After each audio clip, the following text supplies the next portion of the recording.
மாண்புமிகு தமிழ்நாட்டின் முதலமைச்சர் அவர்கள் கடந்த ஆகஸ்ட் திங்கள் 2ஆம் தேதி சென்னையில் ஒரு மிகப்பெரிய அளவிலான ஒரு திட்டத்தை, புதிய மருத்துவ திட்டத்தை தொடங்கி வைத்தார்கள். நலம் காக்கும் ஸ்டாலின் என்கின்ற பெயரிலான அந்த திட்டத்தை பொறுத்தவரை தமிழ்நாடு முழுவதிலும் இருக்கிற அனைத்து வட்டாரங்களிலும், வட்டாரத்திற்கு 3 என்கின்ற வகைகளிலும், பெருநகர சென்னை மாநகராட்சியில் 15 இடங்களிலும், 10 லட்சத்திற்கும் மேற்பட்ட மக்கள் தொகை கொண்ட 5 மாநகராட்சிகளில் தலா 4 என்கின்ற வகைகளிலும், 10 லட்சத்திற்கும் குறைவான மக்கள் தொகை கொண்ட மாநகராட்சிகள் 19 தலா 3 என்கின்ற வகைகளிலும் 1256 மருத்துவ முகாம்கள் நடத்தப்படும் என்று அறிவிக்கப்பட்டது. இந்த முகாம்களை பொறுத்தவரை நலம் காக்கும் ஸ்டாலின் என்கின்ற இந்த முகாம் வெறும் மருத்துவ முகாமாக மட்டுமில்லாமல் முழு உடற் பரிசோதனை முகாம்கள் என்கின்ற வகையில் இன்றைக்கு தமிழ்நாட்டில் மிகப்பெரிய அளவில் பொதுமக்களிடையே வரவேற்பை பெற்றிருக்கிறது. அந்த வகையில் இந்த வாரம் 22வது முறையாக நடைபெற்று கொண்டிருக்கிறது. சென்னையோடு இணைந்து 32 மாவட்டங்களில் 45 இடங்களில் இன்றைக்கு நலம் காக்கும் ஸ்டாலின் முகாம்கள் நடத்த தொடங்கப்பட்டிருக்கிறது. கடந்த வியாழக்கிழமையோடு சேர்த்து இதுவரை 737 முகாம்கள் நடத்தப்பட்டு இதன் மூலம் முழு உடற் பரிசோதனைகள் என்கின்ற வகையில் முழுமையாக மருத்துவ பயன்பெற்றவர்களுடைய எண்ணிக்கை 11,42,055. 11,42,055 பேரும் முழு உடற் பரிசோதனைகள் என்கின்ற வகையில் மகத்தான பலனை பெற்றிருக்கிறார்கள். மாண்புமிகு தமிழ்நாட்டின் முதலமைச்சருடைய இந்த நலம் காக்கும் ஸ்டாலின் என்கின்ற சீரிய திட்டத்தில் இந்த முகாம்களில் பயன்பெறுபவர்கள் அங்கீகரிக்கப்பட்ட காப்பீட்டு திட்டத்திற்கான அட்டைகளையும் உடனடியாக பெற்றுச் செல்லுகிறார்கள். அவர்கள் மட்டுமே இந்த முகாம்களின் வாயிலாக 34,933 பேர் பயன்பெற்றிருக்கிறார்கள். மாற்றுத்திறனாளிகளுக்கும் அந்தந்த இடங்களிலேயே சான்றிதழ்கள் வழங்கப்பட்டு கொண்டிருக்கிறது.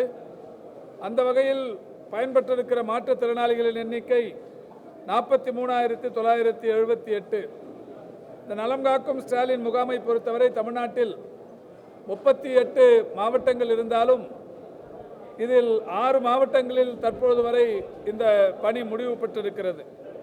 நீலகிரி, மயிலாடுதுறை, பெரம்பலூர், காஞ்சிபுரம், திருப்பத்தூர் மற்றும் நாகப்பட்டினம் ஆகிய 6 மாவட்டங்களில் இந்த பணி முழுமையாக முடிவுற்றிருக்கிறது.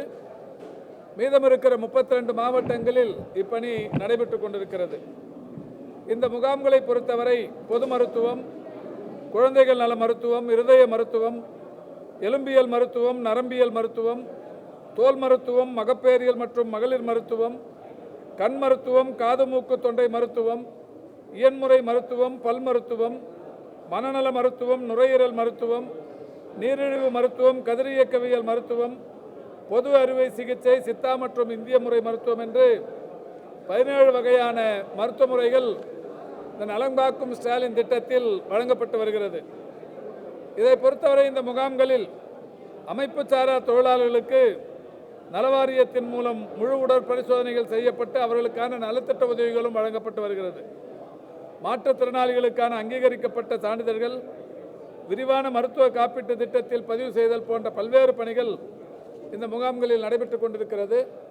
அந்த முகாம்களில் ஒன்றாகத்தான் இன்னும் கொஞ்ச நேரத்தில் நான் பள்ளிக்கரணையில் நடைபெறுகிற முகாமுக்கு சென்று ஆய்வு செய்யவிருக்கிறேன். இந்த நிலையில் இன்று காலை சைதாப்பேட்டையில் சமுதாய பொருளாதார மன்றம், நம்முடைய காரணீஸ்வரர் தேவஸ்தானத்தின் சார்பிலும், இங்கே இருக்கிற செங்குந்தர் பேரவையின் சார்பிலும் சமுதாய பொருளாதார மன்றம் என்கின்ற அமைப்பு இந்த பகுதியில் இருக்கிற மக்களுக்கு, குறிப்பாக தேரடி தெரு, சுப்பிரமணிய மூலி தெரு, காரணீஸ்வரர் கோவில் தெரு, அதேபோல் கூத்தாடும் பிள்ளையார் கோவில் தெரு போன்ற VS வாத்தியார் சுப்பராயன் முதலி தெரு போன்ற பல்வேறு சாலைகளில் இருக்கிற பல்லாயிரக்கணக்கான மக்கள் பயன்பெறுகிற வகையில் ஒரு மருத்துவ முகாம் இங்கே நடத்தப்பட வேண்டும் என்கின்ற கோரிக்கை வைத்து அந்த வகையில் அப்போலோ நிர்வாகத்தின் சார்பில் பல்வேறு சிறப்பு துறைகள் உள்ளடக்கிய ஒரு மருத்துவ முகாம் தற்பொழுது தொடங்கி வைக்கப்பட்டிருக்கிறது.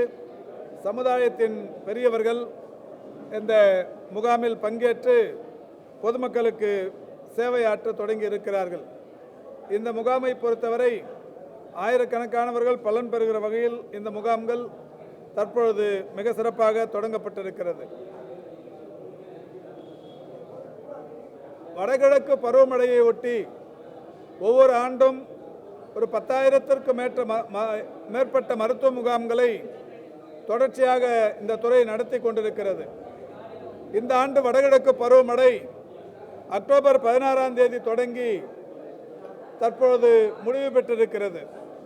அக்டோபர் 16ஆம் தேதி தொடங்கிய வடகிழக்கு பருவமழையினால் பெய்த இந்த மழை என்பது நமக்கு போதுமானதாக சென்னையின் நீர்நிலைகளை நிரப்பியதாக இருந்து கொண்டிருக்கிறது என்றாலும் மக்களுக்கு எந்த விதமான மழைக்கால நோய் பாதிப்புகளும் இருக்கக்கூடாது என்கின்ற வகையில் மாண்புமிகு தமிழ்நாட்டின் முதலமைச்சருடைய வழிகாட்டுதலோடு 10,000 முகாம்கள் என்று நடத்த தொடங்கி இதுவரை 81,433 முகாம்கள் நடத்தப்பட்டிருக்கிறது.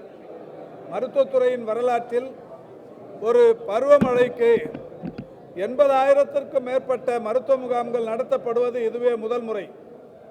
அந்த வகையில் இன்றைக்கு தமிழ்நாடு முழுவதிலும் அனைத்து குக்கிராமங்களிலும் மலை கிராமங்களிலும் சென்னை போன்ற மாநகர பகுதிகளில் அனைத்து தெருக்களிலுமே இந்த மழைக்கால சிறப்பு மருத்துவ முகாம்கள் 81,433 நடத்தப்பட்டு அதன் மூலம் பயன்பெற்றிருப்பவர்கள் 33,732 பேர். இந்த 33,732 பேரில் காய்ச்சல் பாதிப்புக்குள்ளானவர்களாக கண்டறியப்பட்டவர்கள் 20,452 பேர். இருமல் சளியால் பாதிக்கப்பட்டவர்கள் 2,22,005 பேர். வயிற்றுப்போக்கு பாதிப்புக்குள்ளானவர்கள் 3,436 பேர். இவர்களுக்கெல்லாம் அரசின் சார்பில் சிகிச்சை அளிக்கப்பட்டு அனைவருமே நன்றாக இருக்கிறார்கள் என்பது மகிழ்ச்சியான செய்தி. எனவே இந்த துறையின் சார்பில் வடகிழக்கு பருவமழையை ஒட்டி நடத்தப்பட்ட முகாம்களில் இவ்வளவு மக்கள் 33 லட்சத்திற்கும் மேற்பட்ட மக்கள் பயன்பெற்றிருப்பது என்பதும் பருவமழை வரலாற்றில் இதுவே முதல் முறையாகும்.